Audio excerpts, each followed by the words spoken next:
ഈ സിനിമയുടെ കഥ കേൾക്കുന്നതിന് മുമ്പ് ആ സിനിമയെപ്പറ്റി എനിക്ക് കുറച്ച് പറയാനുണ്ട്. അതായത് ഓരോരുത്തർക്കും ഓരോ സ്വപ്നങ്ങളുണ്ടാവും, വലുതും ചെറുതുമായിട്ട്. പക്ഷേ ഒരു മിഡിൽ ക്ലാസ് ഫാമിലിയെ സംബന്ധിച്ച് അവരുടെ ഏറ്റവും വലിയ സ്വപ്നം, ഏറ്റവും വലിയ അച്ചീവ്മെൻ്റ് കരുതുന്നത് ഒരു വീടായിരിക്കും. അങ്ങനെ സ്വന്തമായി ഒരു വീട് വാങ്ങാൻ ഒരു മിഡിൽ ക്ലാസ് ഫാമിലി നടത്തുന്ന സ്ട്രഗിൾസാണ് ഈ സിനിമയുടെ കഥ. ഈ കഥ നിങ്ങൾക്കും എനിക്കും മാത്രമല്ല, എല്ലാ മിഡിൽ ക്ലാസ് ഫാമിലികൾക്കും വേണ്ടിയുള്ള ഒരു പൂർണ്ണ സമർപ്പണമാണ്. ശരി, നമുക്ക് അധികം സംസാരിക്കാതെ കഥയിലേക്ക് പോകാം. കഥയുടെ സ്റ്റാർട്ടിൽ നമ്മൾ കാണുന്നത് ശരത് കുമാറിനെയാണ്. സിനിമയിൽ പുള്ളിയുടെ പേര് വാസുദേവൻ എന്നാണ്. പുള്ളിക്ക് പ്രഭു, ആരതി എന്നിങ്ങനെ 2 സ്നേഹമുള്ള മക്കളുണ്ട്. വാസുദേവൻ്റെ ഭാര്യയുടെ പേര് ശാന്തി എന്നാണ്. നമ്മുടെ ഹീറോ വാസുദേവൻ ഒരു മിഡിൽ ക്ലാസ് ആണെങ്കിലും നല്ല സ്നേഹമുള്ള ഭാര്യയോടൊപ്പവും മക്കളോടൊപ്പം വളരെ സന്തോഷിച്ചാണ് ജീവിച്ചിരുന്നത്. പുള്ളിയുടെ ഉള്ളിൽ ഒരു ചെറിയ ആഗ്രഹമുണ്ട്. ആക്ച്വലി അതൊരു ചെറിയ ആഗ്രഹമല്ല, ഒരു വലിയ ആഗ്രഹമാണ്. അതെന്താണെന്ന് വെച്ചാൽ ചെറുപ്പം മുതൽ സ്വന്തമായി ഒരു വീട് വേണമെന്ന ആഗ്രഹം പുള്ളിക്കുണ്ട്. ചെന്നൈയിൽ വാടക വീട്ടിൽ താമസിക്കുന്ന പുള്ളി എങ്ങനെയെങ്കിലും ഒരു വീട് സ്വന്തമാക്കണമെന്ന ഒരു വലിയ ഡ്രീമായിട്ടാണ് ജീവിക്കുന്നത്. കഥയുടെ അടുത്ത ഭാഗത്ത് നമ്മൾ വാസുദേവൻ്റെ ഭാര്യ ശാന്തിയെയും മക്കളെയും കാണുന്നു. മൂത്ത മകൻ പ്രഭു 10ാം ക്ലാസ്സിലാണ് പഠിക്കുന്നത്. ഇളയ മകൾ ആരതി 9ാം ക്ലാസ്സിലും. എല്ലാ വർഷവും വാസുദേവൻ്റെ കുടുംബം ഓരോ വാടക വീട്ടിൽ നിന്ന് അടുത്തതിലേക്ക് മാറിക്കൊണ്ടിരിക്കുകയാണ്. ഒരു ഘട്ടത്തിൽ നമ്മൾ വർഷം തോറും ഓരോ വാടക വീട്ടിൽ നിന്നും മാറിക്കൊണ്ടിരിക്കുകയാണ്. എപ്പോഴാണ് നമ്മൾ സ്വന്തമായി ഒരു വീട് വാങ്ങാൻ പോകുന്നത്? നമ്മളൊരു മിഡിൽ ക്ലാസ് ഫാമിലി ആണെങ്കിലും നമ്മുടെ ആഗ്രഹം ഒരിക്കലും നടക്കില്ലേ എന്ന് ചോദിച്ച് ആരതിക്ക് വല്ലാതെ സങ്കടം വരുന്നു. അപ്പോൾ വാസുദേവൻ മോളെ സമാധാനിപ്പിക്കുന്നുണ്ട്. ഒരു ദിവസം നമ്മൾ സ്വന്തമായി ഒരു വീട് വാങ്ങി സന്തോഷത്തോടെ ജീവിക്കും എന്ന് അച്ഛൻ പറയുന്നു. അപ്പോഴാണ് ആരതി അച്ഛനോട് മറ്റൊരു അഡ്വൈസ് പറയുന്നത്. നമ്മൾ ഇതുവരെ ഉണ്ടാക്കിയ പണം മുഴുവൻ എന്തിനെങ്കിലുമൊക്കെ ചിലവാക്കുന്നതിന് പകരം അതിൽ കുറച്ച് ഭാഗം സേവിങ്സ് ആയിട്ട് നമുക്ക് ഡെവലപ്പ് ചെയ്യാൻ തുടങ്ങാമെന്ന്. അപ്പോൾ അച്ഛനും അതിനോട് എഗ്രി ചെയ്യുന്നു. വാസുദേവൻ ഒരു സോഫ കട്ടിൽ നിർമ്മാണ ഫാക്ടറിയിൽ അക്കൗണ്ട് മാനേജറായിട്ടാണ് ജോലി ചെയ്യുന്നത്. പ്രൈവറ്റ് സ്കൂളിൽ പഠിക്കുന്ന പ്രഭുവിന് പഠനത്തിൽ വലിയ ഇൻട്രസ്റ്റ് ഇല്ല. അവനൊരു ആവറേജ് സ്റ്റുഡൻ്റാണ്. പക്ഷേ അച്ഛൻ പ്രതീക്ഷിക്കുന്നത്ര മാർക്ക് വാങ്ങാൻ പ്രഭുവിന് കഴിയുന്നില്ല. ആദ്യ മാസത്തെ സേവിങ്സ് വളരെ സക്സസ്ഫുള്ളായി അവർ പൂർത്തിയാക്കി. അപ്പോൾ വാസുദേവൻ്റെ കയ്യിൽ വീട് വാങ്ങാനായി 7 ലക്ഷം രൂപയുണ്ട്. അതുപോലെ 3 മാസം കൂടി സക്സസ്ഫുള്ളായി സേവിങ്സ് ചെയ്താൽ കുറഞ്ഞത് 1-2 ലക്ഷം കൂടി ചേരും. അങ്ങനെ അമ്മയുടെ ആഭരണങ്ങൾ വെച്ച് എങ്ങനെയെങ്കിലും 10 ലക്ഷം രൂപ ചേർത്ത് ഒരു പുതിയ അപ്പാർട്ട്മെൻറ്റ് വാങ്ങാമെന്ന് അവർ സംസാരിക്കുന്നു. കാര്യങ്ങൾ ഇങ്ങനെ സുഗമമായി പോവുകയാണ്. അപ്പോഴാണ് വാസുദേവന് പ്രഭുവിൻ്റെ സ്കൂളിൽ നിന്ന് ഒരു കോൾ വരുന്നത്. പ്രഭു സ്കൂളിൽ നന്നായി പഠിക്കുന്നില്ലെന്നും ഹാഫ് ഇയർലി എക്സാമിന് കണക്കിന് ഫെയിലായെന്നും അവർ കംപ്ലയിൻറ്റ് ചെയ്യുന്നു. അത് കേട്ടപ്പോൾ വാസുദേവന് നല്ല ദേഷ്യം വന്നു. വാസുദേവൻ പ്രഭുവിനെ അടുത്ത് വിളിച്ച് പറയുന്നു, നിന്നെ വിശ്വസിച്ചാണ് ഈ കുടുംബം ജീവിക്കുന്നത്. നീ എടുക്കാൻ പോകുന്ന പെർസെൻറ്റേജിൻ്റെ അടിസ്ഥാനത്തിലാണ് നീ അടുത്തത് എന്ത് പഠിക്കണം എന്ന ഡിസിഷൻ എടുക്കാൻ കഴിയുന്നത്. അതുകൊണ്ട് നല്ല കെയർഫുള്ളായി പഠിക്കണം. നിനക്ക് വേണ്ടിയാണ് നിന്റെ അനിയത്തിയെ ഗവൺമെൻറ് സ്കൂളിൽ പഠിപ്പിച്ച് നിന്നെ പ്രൈവറ്റ് സ്കൂളിൽ പഠിപ്പിക്കുന്നത്. അതുകൊണ്ട് നീ എങ്ങനെയെങ്കിലും പഠിക്കണമെന്ന് അച്ഛൻ പറയുന്നു. അതേസമയം പ്രഭുവിന് പഠനത്തിൽ താല്പര്യമില്ലെങ്കിലും അച്ഛന് വേണ്ടി കഷ്ടപ്പെട്ട് പഠിച്ചുകൊണ്ടിരിക്കുകയാണ്. പ്രഭുവിന് ഒരു ഗേൾ ഫ്രണ്ട് ഉണ്ട്. അവരുടെ പേര് ഐശ്വര്യ. അവൾ പറയുന്നു, ഈ എക്സാമിനെ കുറിച്ച് ഓർത്ത് നീ ടെൻഷൻ ആവണ്ട, റിസൾട്ട് നമുക്ക് പോസിറ്റീവായി വരും എന്ന് പറഞ്ഞ് അവൾ പോകുന്നു. 1 മാസത്തിന് ശേഷം റിസൾട്ട് ഡേ ആണ്. റിസൾട്ട് കാണുന്നതിന് മുമ്പായി ഐശ്വര്യ പ്രഭുവിനെ കാണാൻ വരുന്നു. ഇരുവരും ഒരുമിച്ച് പോയി റിസൾട്ട് കാണുന്നു. അവിടെ വെച്ച് പ്രഭു പാസ്സാകുന്നു. പക്ഷേ ഐശ്വര്യ ഫെയിലാകുന്നു. ഐശ്വര്യയ്ക്ക് സങ്കടമായിട്ട് അവിടെ നിന്നും പോകുന്നു. പ്രഭു പാസ്സായെങ്കിലും അവനൊരു ആശ്വാസവുമില്ല. അവന് മെക്കാനിക്കൽ എഞ്ചിനീയറിംഗ് പഠിക്കാനാണ് ആഗ്രഹം. പക്ഷേ അതിനനുസരിച്ചുള്ള മാർക്കൊന്നും അവന് കിട്ടിയില്ല. അവന് 74% മാർക്ക് മാത്രമാണ് ഉള്ളത്. മെക്കാനിക്കൽ എഞ്ചിനീയറിംഗ് സീറ്റ് കിട്ടണമെങ്കിൽ കുറഞ്ഞത് 80% മാർക്കെങ്കിലും വേണം.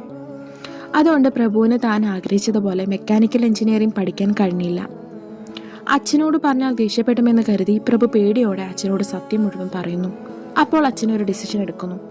ഇത്രയും കാലം സ്വന്തമായി ഒരു വീട് വാങ്ങാൻ സൂക്ഷിച്ചു വെച്ചിട്ടുള്ള പണം മുഴുവൻ പ്രഭുവിൻ്റെ കോളേജ് ഫീസ് അടയ്ക്കാൻ ഉപയോഗിക്കുന്നു. ഇപ്പോൾ സ്വന്തം വീട് വാങ്ങാൻ കഴിഞ്ഞില്ലെങ്കിൽ എന്താണ്? നീ പഠിച്ച് ജോലി നേടിക്കഴിഞ്ഞാൽ നമ്മളെല്ലാവരും ചേർന്ന് സ്വന്തം വീട്ടിൽ സമാധാനത്തോടെ ജീവിക്കാം എന്ന് വാസുദേവൻ പറയുന്നു. പ്രഭുവിനെ ഒരു വലിയ പ്രൈവറ്റ് കോളേജിൽ കൊണ്ടുപോയി പണം കൊടുത്ത് മെക്കാനിക്കൽ എഞ്ചിനീയറിംഗിന് ചേർക്കാൻ പോകുന്നു. അവിടെ കോളേജ് മാനേജ്മെൻറ്റ് അടുത്ത 10 വർഷത്തേക്ക് IT ഫീൽഡാണ് വളരെ ഡെവലപ്മെൻ്റ് ആകുന്നതെന്നും മെക്കാനിക്കൽ എഞ്ചിനീയറിംഗ് എടുക്കുന്നത് വേസ്റ്റ് ആണെന്നും പ്രഭുവിൻ്റെയും വാസുദേവൻ്റെയും മൈൻഡ് മാറ്റുന്നു. ഇതിനുശേഷം വാസുദേവൻ ഒന്നും ആലോചിക്കാതെ അവർ പറയുന്നത് ശരിയായിരിക്കും, നീ ആഗ്രഹിച്ച മെക്കാനിക്കൽ എഞ്ചിനീയറിംഗ് വിട്ട് ഫ്യൂച്ചറിൽ IT ഫീൽഡാണ് നല്ലത്, അതുകൊണ്ട് നീ IT ഫീൽഡ് തന്നെ ചൂസ് ചെയ്യണമെന്ന് പ്രഭുവിനെ പറഞ്ഞ് നിർബന്ധിച്ച് IT ഫീൽഡിൽ ചേർക്കുന്നു. കോളേജിൽ ചേർന്നതിന് ശേഷം പ്രഭു പഠിക്കുന്നുണ്ട്. കോളേജ് ഒരുവിധം മുന്നോട്ട് പോകുന്നു. പ്രഭു കുറച്ച് വിഷയങ്ങൾക്ക് അരിയർ ഉണ്ടായിട്ടും എങ്ങനെയോ കോളേജ് മെയിൻറ്റെയിൻ ചെയ്ത് മുന്നോട്ട് കൊണ്ടുപോകുന്നു. എങ്കിലും അവന് ഈ ഫീൽഡ് തീരെ ഇഷ്ടമല്ല. അച്ഛൻ പറഞ്ഞ ഒറ്റ കാരണം കൊണ്ടാണ് ഈ IT ഫീൽഡ് എടുത്ത് കമ്പ്യൂട്ടർ എഞ്ചിനീയറിംഗ് പഠിച്ചുകൊണ്ടിരിക്കുന്നത്. 1 വർഷം കഴിഞ്ഞു. വർഷാവസാനം റിസൾട്ട് വന്നപ്പോൾ പ്രഭുവിന് 2 പേപ്പറിന് അരിയർ ഉണ്ടായിരുന്നു. പ്രഭുവിൻ്റെ ക്ലോസ് ഫ്രണ്ടിനും 1 പേപ്പറിന് അരിയർ ഉണ്ടായിരുന്നു. റിസൾട്ട് കണ്ടപ്പോൾ ഇതൊക്കെ അച്ഛനോട് എങ്ങനെ പറയുമെന്നോർത്ത് പ്രഭുവിന് വല്ലാതെ ടെൻഷനാവുന്നു.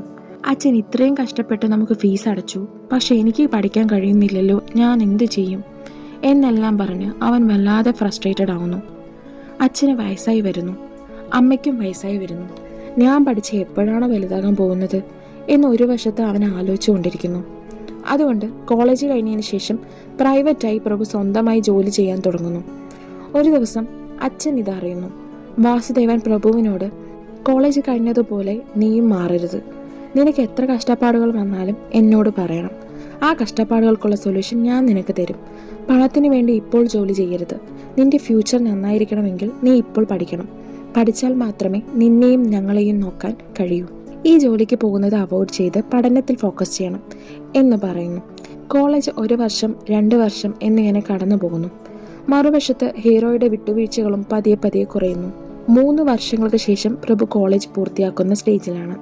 കോളേജിൽ ക്യാമ്പസ് ഇൻ്റർവ്യൂ എല്ലാം വെക്കുന്നുണ്ട്. പ്രഭു എല്ലാ ക്യാമ്പസ് ഇൻ്റർവ്യൂവിലും പങ്കെടുക്കുന്നു. പക്ഷേ ഒരിടത്തും സെലക്ട് ആയില്ല. ഞാൻ ക്യാമ്പസ് ഇൻ്റർവ്യൂവിൽ സെലക്ട് ആയില്ല എന്ന് അച്ഛനോട് പറയാൻ അവന് കഴിഞ്ഞില്ല. കാരണം അവൻ വല്ലാത്ത എമോഷണൽ ആയിരുന്നു. ഞാൻ ഒന്നിനും കൊള്ളില്ല, ഇതുവരെ ഞാൻ ഫെയിലിയർ മാത്രമാണ് കണ്ടിട്ടുള്ളത് എന്ന് പറഞ്ഞ് അവൻ ദേഷ്യത്തോടെ അവൻ്റെ ജീവിതം മാനേജ് ചെയ്ത് മുന്നോട്ട് പോകുന്നു. വാസുദേവൻ പ്രഭുവിനെ കോളേജിൽ പഠിപ്പിക്കുന്നതിനോടൊപ്പം പതിയെ പതിയെ സേവിങ്സും കൂട്ടുന്നു. അതേസമയം ഈ അപ്പാർട്ട്മെൻറ്റ് വാങ്ങിയാലോ ആ വീട് വാങ്ങിയാലോ എന്ന് ഓരോ ദിവസം ആലോചിച്ചു കൊണ്ടിരിക്കുകയാണ്. ദിവസങ്ങൾ ഇങ്ങനെ കടന്നു പോകവേ വാസുദേവന് പെട്ടെന്ന് ഹൃദയാഘാതം വരുന്നു. ഉടൻ തന്നെ പുള്ളിയെ ആശുപത്രിയിൽ അഡ്മിറ്റ് ചെയ്യുകയും സർജറി ചെയ്യണമെന്ന് ഡോക്ടർമാർ പറയുകയും ചെയ്യുന്നു. അതുവരെ സൂക്ഷിച്ച പണം മുഴുവൻ സർജറിക്ക് വേണ്ടി ചെലവായി. ഇപ്പോൾ പ്രഭുവിൻ്റെ ഫൈനൽ സെമസ്റ്റർ ഫീസ് അടയ്ക്കാൻ പോലും പണമില്ല. കുടുംബം വല്ലാതെ സ്ട്രഗിളിലായി നിൽക്കുന്നു. ഈ ടൈമിൽ വാസുദേവൻ ഒരുവിധം റിക്കവർ ആകുന്നുണ്ട്. അതിനുശേഷം കുടുംബത്തെ നോക്കാൻ വീണ്ടും ജോലിക്ക് പോകുന്നു. ഇങ്ങനെ 6 മാസങ്ങൾ കഴിഞ്ഞു. മറുവശത്ത് പ്രഭുവിൻ്റെ പെങ്ങൾ ആരതി +2 പാസ്സായി കോളേജിൽ ചേരാൻ പോകുന്ന സ്റ്റേജിലാണ്. അപ്പോഴാണ് പ്രഭുവിന് അവൻ്റെ ഒരു കോളേജ് ഫ്രണ്ടിൻ്റെ കോൾ വരുന്നത്. ഈ സ്ഥലത്ത് ഒരു ഫൈനൽ ഇൻ്റർവ്യൂ ഉണ്ട്, അത് നീ തീർച്ചയായും പങ്കെടുക്കണം, നിനക്ക് ജോലി കിട്ടാൻ 100% ചാൻസ് ഉണ്ട് എന്ന് അവൻ പറയുന്നു. മറ്റൊന്നും ആലോചിക്കാതെ ഹീറോ ആ ഇൻ്റർവ്യൂവിൽ പങ്കെടുക്കാൻ വേണ്ടി പോകുന്നു. അപ്പോൾ അവർ പ്രഭുവിനോട് ചോദിക്കുന്നു, എന്തുകൊണ്ടാണ് നിങ്ങൾ ഇത്രയും ഇൻ്റർവ്യൂകളിൽ പങ്കെടുത്തിട്ടും ഒരിടത്തും സെലക്ട് ആകാത്തത്? അപ്പോൾ നമ്മുടെ ഹീറോ പ്രഭു വല്ലാതെ എമോഷണലായി സംസാരിക്കാൻ തുടങ്ങുന്നു. യാഥാർത്ഥ്യത്തിൽ എൻ്റെ ജീവിതത്തിൽ ഞാൻ ഫെയിലിയർ മാത്രമാണ് കണ്ടിട്ടുള്ളത്. ഇന്നലെയും ഒരു ഗവൺമെൻറ് എക്സാം എഴുതിയതിൻ്റെ റിസൾട്ട് വന്നു, അതിലും ഞാൻ ഫെയിലായി. പക്ഷേ ഇതിൽ നിന്ന് ഞാൻ ഒരു കാര്യം പഠിച്ചു. ഫെയിലിയറിനെ ഞാൻ ചെറുപ്പം മുതൽ ഹാൻഡിൽ ചെയ്ത് വന്നുകൊണ്ടിരിക്കുകയാണ്. എനിക്കതിനെ ഉൾക്കൊള്ളാൻ കഴിയും. നിങ്ങൾ എന്നെ റിജക്റ്റ് ചെയ്താലും അതിനെ വലിച്ചെറിഞ്ഞ് അടുത്തത് എന്താണെന്ന് ഞാൻ തേടിപ്പോകും. അതുകൊണ്ട് എനിക്കിതിൽ കോൺഫിഡൻസ് ഉണ്ട് എന്ന് വല്ലാതെ എമോഷണലായി സംസാരിക്കുന്നു. അങ്ങനെ നമ്മുടെ ഹീറോയ്ക്ക് ജോലിയും ഓക്കെയായി കിട്ടി. വല്ലാതെ സന്തോഷമായിട്ട് അച്ഛൻ്റെ അടുത്ത് പോയി കയ്യിൽ അപ്പോയിൻമെൻറ്റ് ലെറ്റർ കൊടുക്കുന്നു. വാസുദേവൻ പ്രഭുവിന് ജോലി കിട്ടിയെന്ന് അറിഞ്ഞപ്പോൾ സന്തോഷമായി. ഹീറോയുടെ ജോലി നല്ല രീതിയിൽ മുന്നോട്ട് പോകുന്നു. അവൻ്റെ ജോലിയുടെ എക്സ്പീരിയൻസ് വെച്ച് അവന് വീടിനുള്ള ലോണിനുള്ള അപ്രൂവലും കിട്ടി. അവർ ഒരു വീട് കണ്ട് അത് സെലക്ട് ചെയ്ത് ലോൺ എടുത്തു കഴിഞ്ഞാൽ പിന്നെ ജോലി കഴിഞ്ഞു. അതിനായി വെയിറ്റ് ചെയ്തുകൊണ്ടിരിക്കുന്ന ടൈമിലാണ് ആരതിക്ക് പ്രായമാകുന്നു എന്ന് വാസുദേവന്റെ അനിയൻ വന്ന് പറയുന്നത്. എനിക്കറിയാവുന്ന ഒരു കുടുംബമുണ്ട്, അവർ ഒരു പെൺകുട്ടിയെയാണ് തേടുന്നത്, ആരതിയെ അവർക്ക് സജഷൻ ചെയ്താൽ അവളുടെ ഫ്യൂച്ചറും നന്നായിരിക്കും എന്ന് വാസുദേവനോട് അനിയൻ പറയാൻ തുടങ്ങുന്നു. അത് കേട്ടപ്പോൾ വാസുദേവനും കൺവിൻസ് ആകുന്നു. അതിനുശേഷം ആരതിയെ കല്യാണം കഴിപ്പിക്കാതിരിക്കാൻ പറ്റില്ല, ഇവൾക്ക് പ്രായമായി, അതുകൊണ്ട് ആരതിയെ കല്യാണത്തിന് സമ്മതിപ്പിക്കുന്നു. ചെക്കൻ്റെ വീട്ടുകാർ വന്ന് സംസാരിക്കുന്നു. പെണ്ണിനെ ഇഷ്ടപ്പെട്ടതിന് ശേഷം വാസുദേവൻ ചെക്കൻ്റെ വീട്ടുകാരോട് ചോദിക്കുന്നു, പെണ്ണിനെ എന്താണ് ചെയ്യേണ്ടത്? വലിയ കാര്യങ്ങളൊന്നും വേണ്ടെന്ന് അവർ പറയുന്നു. പക്ഷേ അവർ കൊടുത്ത ലിസ്റ്റിൽ 25 ലക്ഷത്തിന് മുകളിൽ പോയിരുന്നു. ഈ എമൗണ്ട് എങ്ങനെ മാനേജ് ചെയ്യുമെന്ന് ആലോചിച്ച് അവർ ടെൻസ്ഡ് ആവുന്നു. അപ്പോഴാണ് ഇത്രയും കാലം കൂട്ടിവെച്ച സേവിങ്സ് മുഴുവൻ എടുത്ത് വീടിന് വേണ്ടി ലോൺ അപ്ലൈ ചെയ്ത ലോൺ വെച്ച് ആരതിയുടെ കല്യാണം നല്ല ഗ്രാൻഡായി നടത്തുന്നത്. കല്യാണം കഴിഞ്ഞതിന് ശേഷം നമ്മുടെ ഹീറോ ഒരു സൈഡിൽ അവൻ്റെ ജോലിയിൽ ഫോക്കസ് ചെയ്ത് നല്ലോണം പണിയെടുക്കാൻ തുടങ്ങുന്നു. മറുവശത്ത് വാസുദേവനും അവൻ്റെ ജോലിയിൽ ഫോക്കസ് ചെയ്ത് നല്ലോണം പണിയെടുക്കുന്നു. അങ്ങനെ പണിയെടുത്തും അവസാനം എന്തിനാണെന്ന് വെച്ചാൽ ഒരു സ്വന്തമായൊരു വീട് വെക്കണം. ആ വീടിന് വേണ്ടിയാണ് അവർ ഇത്രയും സ്ട്രഗിൾ ചെയ്യുന്നത്. ആരതിയുടെ കല്യാണം കഴിഞ്ഞ് 1 വർഷത്തിന് ശേഷം പ്രഭുവിനും കല്യാണം നടത്തണം എന്നാണ് വാസുദേവൻ പ്ലാൻ ചെയ്യുന്നത്. ശരിക്കും ഇവർ അവസാനം വരെ വീട് വാങ്ങാൻ പോകുന്നില്ല. സിറ്റുവേഷൻ അനുസരിച്ച് അതിനെ മാറ്റിക്കൊണ്ടിരിക്കുകയാണ്. അടുത്തത് നല്ല കാശുള്ള ഒരു ഫാമിലിയാണ്. പക്ഷേ പെൺകുട്ടി വല്ലാത്ത ദേഷ്യക്കാരെയാണ്. ആ പെൺകുട്ടിക്ക് പറ്റിയ പോലെ പ്രഭു സെറ്റാകുമോ എന്ന് പ്രഭുവിൻ്റെ മൈൻഡ് മാറ്റാൻ തുടങ്ങുന്നു. അതിനുശേഷം പ്രഭുവും പെൺകുട്ടിയെയും കണ്ട് കല്യാണ നിശ്ചയത്തിന് ഓക്കെ പറയുന്നു. നാളെ കല്യാണ നിശ്ചയം നടക്കാനിരിക്കുമ്പോൾ ഇന്ന് പെൺകുട്ടിയും നമ്മുടെ ഹീറോയും ഡ്രസ്സ് എടുക്കാൻ ഒരു കടയിൽ പോകുന്നു. ആ കടയിൽ ജോലി ചെയ്യുന്ന ഒരു പ്രധാനപ്പെട്ട വ്യക്തിയെ നമ്മുടെ ഹീറോ കാണുന്നു. നോക്കുമ്പോൾ പ്രഭുവിൻ്റെ ഗേൾഫ്രണ്ടായിരുന്ന ഐശ്വര്യയാണ്. അവളെ ഈ കോലത്തിൽ കണ്ടപ്പോൾ പ്രഭുവിന് ഈ കല്യാണത്തിന് ഇൻട്രസ്റ്റ് ഇല്ല എന്ന് പറയുന്നു. ഐശ്വര്യയെ കണ്ടപ്പോൾ അവളോട് സംസാരിക്കാൻ അവൻ ആഗ്രഹിക്കുന്നു. സംസാരിച്ചതിന് ശേഷം ഇരുവരും കല്യാണം കഴിക്കാമെന്ന ഡിസിഷൻ എടുക്കുന്നു. പക്ഷേ ഈ കല്യാണം നമ്മുടെ പ്രഭുവിന്റെ അച്ഛനായ വാസുദേവൻ റിജക്റ്റ് ചെയ്യുന്നു. ഇന്നലെ വരെ ഒരു പെൺകുട്ടിയെ കല്യാണം കഴിക്കാൻ പോകുന്നു എന്ന് പറഞ്ഞ് കല്യാണ നിശ്ചയം വരെ വന്നതല്ലേ, ഇന്ന് ആ പെൺകുട്ടിയെ വേണ്ട എന്ന് പറഞ്ഞ് ഈ പെൺകുട്ടിയെ കല്യാണം കഴിക്കുന്നു എന്ന് പറയുന്നു. ഞാൻ എങ്ങനെ അവരുടെ മുഖത്ത് നോക്കുമെന്ന് പറഞ്ഞ് വാസുദേവൻ പ്രഭുവിനോട് ചോദിക്കുന്നു. ആ സ്പോട്ടിൽ വെച്ചാണ് പ്രഭു ഇത്രയും കാലം അച്ഛനോട് എതിർത്ത് സംസാരിക്കാത്തവൻ ഇന്ന് ഐശ്വര്യയ്ക്ക് വേണ്ടി അവൻ്റെ സ്വന്തം ഡിസിഷൻ എടുക്കുന്നത്. ആ ഡിസിഷൻ എന്താണെന്ന് വെച്ചാൽ, ഇത് എൻ്റെ ഫ്യൂച്ചറാണ്. ഞാൻ ജീവിതത്തിൽ നന്നായിരിക്കണമെങ്കിൽ എനിക്കിഷ്ടപ്പെട്ട പെൺകുട്ടിയെ കല്യാണം കഴിച്ചാൽ മാത്രമേ എനിക്ക് ജീവിതത്തിൽ സന്തോഷമായിരിക്കാൻ കഴിയൂ എന്ന് പറഞ്ഞ് ഐശ്വര്യയെ കൂടെ കൂട്ടി അവളെ കല്യാണം കഴിക്കുന്നു. ഇത് കാരണം വാസുദേവൻ പ്രഭുവിനോട് തീരെ സംസാരിക്കാറില്ല. കഥയുടെ അടുത്ത ഭാഗത്ത് 2-3 വർഷങ്ങൾ കഴിഞ്ഞു. അതുവരെ വാസുദേവൻ പ്രഭുവിനോട് സംസാരിക്കാറില്ല. ഇതേ സമയം ഹീറോന്റെ അനിയത്തി ആർത്തി വീട്ടിൽ പ്രശ്നമായിട്ട് പ്രഭുവിന്റെ വീട്ടിൽ തന്നെ തിരിച്ചു വന്നിരിക്കുന്നു. അവിടെ എന്താ പ്രശ്നം എന്ന് വെച്ചാൽ, ആർത്തിയുടെ ഭർത്താവിൻ്റെ വീട്ടിൽ ഒരു അടിമയെ പോലെയാണ് അവൾ ജീവിച്ചിരുന്നത്.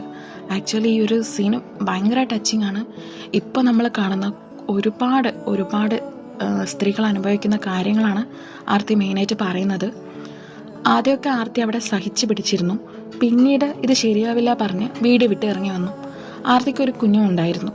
അവളെയും കുട്ടിയാണ് ഇപ്പോൾ പ്രഭുവിൻ്റെ വീട്ടിലെത്തിയിരിക്കുന്നത്. ഇത് പ്രഭുവിനും കുടുംബത്തിനും വലിയ ഷോക്ക് ഉണ്ടാക്കുന്നു. ഇതിനുശേഷം പ്രഭുവിനൊരു സെൽഫ് ഡൗട്ട് വരുന്നു. അതായത് അച്ഛൻ്റെ സ്വപ്നം നമുക്ക് നിറവേറ്റാൻ കഴിയാതെ പോകുമോ എന്നുള്ളൊരു ഡൗട്ട്. അങ്ങനെ അവൻ ചിന്തിച്ചു കൊണ്ടിരിക്കുന്നു. അതിനുശേഷം ഓഫീസിലുള്ള പ്രഷർ കാരണം പ്രഭു അവിടുത്തെ ജോലി റിസൈൻ ചെയ്യുന്നു. ഇതറിഞ്ഞ പ്രഭുവിൻ്റെ അച്ഛൻ, ഇതിനുശേഷം നീ എന്ത് ചെയ്ത് ജീവിക്കാനാണ്, നിന്റെ ലൈഫ് തന്നെ പോയി എന്ന് പറയുന്നു. ദെൻ പ്രഭു ഒന്ന് തീരുമാനിക്കുന്നു, ഇത്രയും നാൾ മറ്റുള്ളവർക്ക് വേണ്ടിയാണ് ഇഷ്ടമില്ലാതെ പഠിച്ചതും ജോലി ചെയ്തതും എല്ലാം. ഇനി ഞാൻ എനിക്കിഷ്ടമുള്ള പോലെ ജീവിക്കും. ഇതിനുവേണ്ടി പ്രഭു ഒരു മെക്കാനിക്കൽ എഞ്ചിനീയറിംഗ് പഠിക്കാൻ തയ്യാറാവുന്നു. ആദ്യമായിട്ട് ഒരു മെക്കാനിക്കൽ കടയിൽ ജോയിൻ ചെയ്ത് കുറച്ചായിട്ട് അവിടുത്തെ ജോലികൾ ചെയ്ത് അങ്ങനെ അവിടുത്തെ കാര്യങ്ങളൊക്കെ പഠിച്ച് വരുന്നു. ഇങ്ങനെ ഇരിക്കുന്ന ഒരു സമയത്താണ് ഹീറോൻ്റെ ലൈഫിൽ ഒരു ടേൺ ഓവർ വരുന്നത്. അതായത് ഒരു വലിയ ന്യൂസ് പേപ്പർ കമ്പനിയിൽ മെഷീൻസ് ഒന്നും വർക്ക് ആവുന്നില്ല. ലണ്ടനിൽ നിന്ന് ഒരു മെക്കാനിക്കിനെ കൂട്ടിയിട്ട് വന്നാൽ മാത്രം തന്നെ ഇത് ശരിയാക്കാൻ പറ്റുള്ളൂ എന്ന് പറഞ്ഞ് എല്ലാവരും കൈയൊഴിയുന്നു.